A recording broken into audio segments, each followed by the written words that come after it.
वैसे आप में से भी कई सारे लोगों को गोबर का नाम सुनते ही घृणा हो जाती है, लेकिन याद रखना इस संसार की सबसे पवित्र वस्तु अगर कोई है तो वो है गैया का गोबर। गोबर से पवित्र मेरे भाई बहनों इस संसार में और कुछ हो ही नहीं सकता है। सबसे पवित्र वस्तु है गोबर। नाम ही कितना सुंदर है, गोबर। गो यानी गाय माता, वर यानी वरदान। गो माता का जो साक्षात वरदान है उसी को गोबर कहा जाता है। आप में से किन किन लोगों ने जीवन में एक बार भी गोबर को हाथ लगाया है? वो हाथ खड़ा करना। सबने लगाया है? अरे वाह, बहुत अच्छी बात है। नीचे कर। तो मेरे भाई बहन गोबर उठाना चाहिए जब भी अवसर मिले। मैं तो कहती हूँ कि हर रविवार को जाओ भारतीय गौशाला में और वहां जाकर के देखो, पैसा तो कोई भी दे सकता है और देते हैं कई सारे लोग। आप तो वहां जाकर के गोबर की सेवा ले लो। गोबर उठाने का काम रविवार के दिन जरूर कीजिए। जो आनंद आपको वहां आएगा वो आनंद मैं आपको दावे के साथ लिख के दे सकती हूँ कि 5 स्टार होटल में खाना खाने के बाद भी आने वाला नहीं है, जो आनंद गोबर उठाने में है। क्योंकि हाथों की लकीरों को बदलने का काम करता है गोबर। मेरे भाई बहन जिस गोबर का नाम सुनते ही हम मुंह बिगाड़ते हैं, उसी गोबर में माता लक्ष्मी जी का निवास है। मेरे भाई बहनों उसी गोबर में गणेश जी प्रकट हुए हैं, उसी गोबर से गोरक्षनाथ जी प्रकट हुए हैं।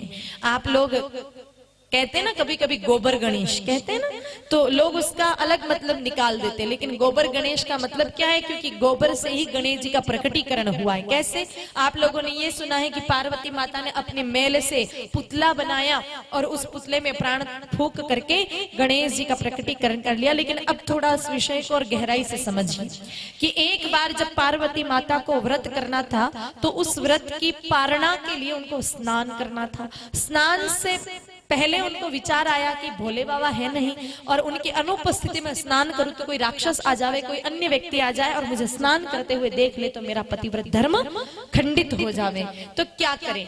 तब मेरे भाई बहन कहते हैं कि स्नान करने के लिए पार्वती माता ने उबटन लगाया था। अब उपटन कैलाश पर्वत में किसका मिलेगा? वहां कोई बेसन का उपटन तो मिलने वाला है नहीं। कैलाश पर्वत में कौन सा उपटन मिलेगा? तो मेरे भाई बहनों गोबर का उपटन मिलेगा, क्योंकि वहां पे गौरी नाम की गैया भी हमेशा पार्वती माता के संग में रहती थी।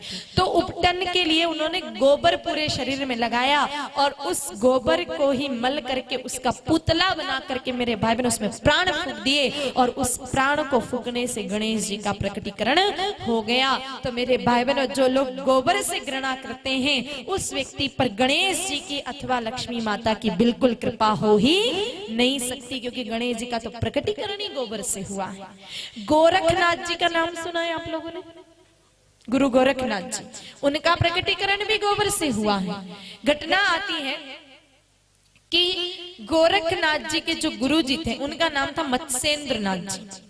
मत्स्येंद्र नाथ जी का नियम था कि वो जिस नगर में एक बार जाते दोबारा 12 वर्ष तक लौट करके वापस नहीं आते थे। तो एक बार मत्स्येंद्र नाथ जी एक नगर के बाहर से गुजर रहे थे, वहां पर एक घर था।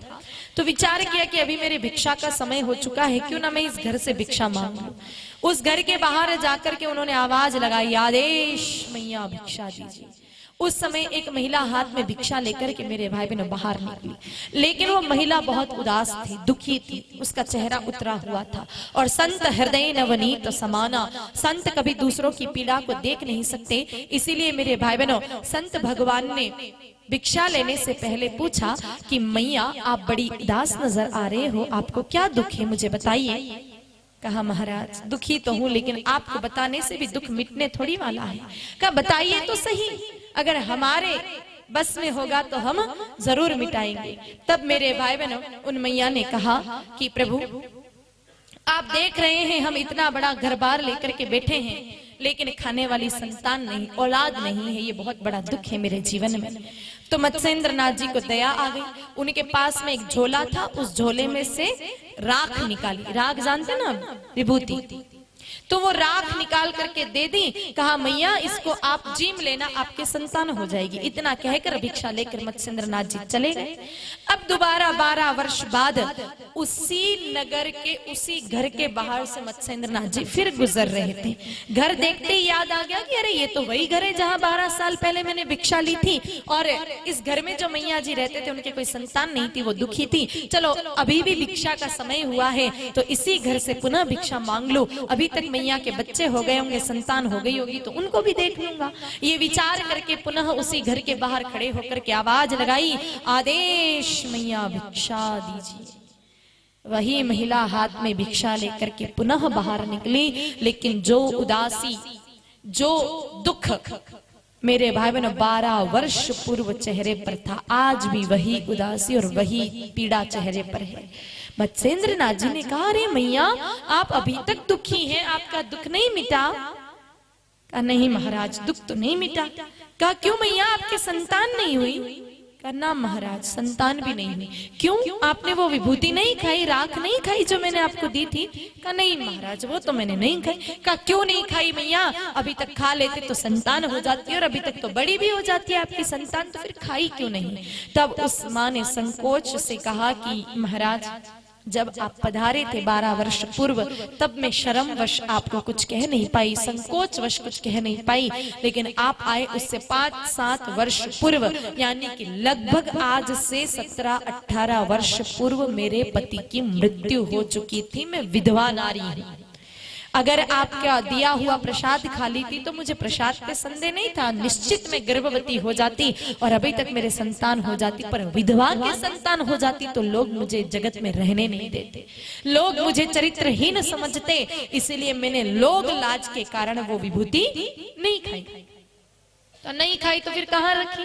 कहा महाराज क्या बताऊं, आपसे मैंने ले तो ली, अब प्रसाद को इधर उधर कहीं रख भी नहीं सकती, तो कई दिनों तक साड़ी के पल्लू में बांध करके घूमती।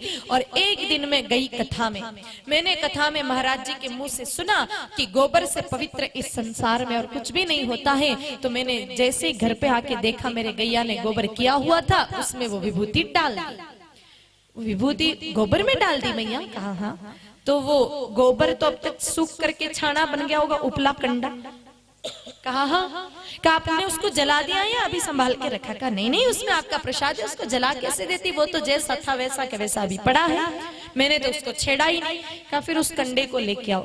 मेरे भाई बहनों गोबर के कंडे को मंगवाया और मत्स्येंद्र नाथ जी ने उस कंडे को हाथ में पकड़ा, पकड़ करके कहा कि आदेश गोरखनाथ उठ। मेरे भाई बहनों उसी गाय माता के गोबर के कंडे में से 12 वर्ष के गुरु गोरखनाथ जी प्रकट करके सामने खड़े हो गए। गाय माता के गोबर ने रखा तो नाम गोरखनाथ हो गया, और उन्हीं गुरु गोरखनाथ जी ने आगे जाकर के नाथ संप्रदाय की चेतनाओं को भारत के चारों कोनों में फैला दिया। अब विचार करना कि जिस गोबर में मेरे भाई बहनों गोरखनाथ जी का प्रकटीकरण होवे, बोलो वो गोबर अपवित्र वस्तु हो सकती है क्या? नहीं ना, गोबर तो बड़ी अद्भुत मेरे भाई बहनों वस्तु है। अगर आपको कभी कोई चर्म रोग हो जावे, स्किन डिजीज हो जावे, तो हम लोग एंटी एलर्जिक टैबलेट खा लेते हैं, एविल जैसी गोलियां खा लेते हैं और विचार करते हैं कि हमारी एलर्जी ठीक हो जाएगी।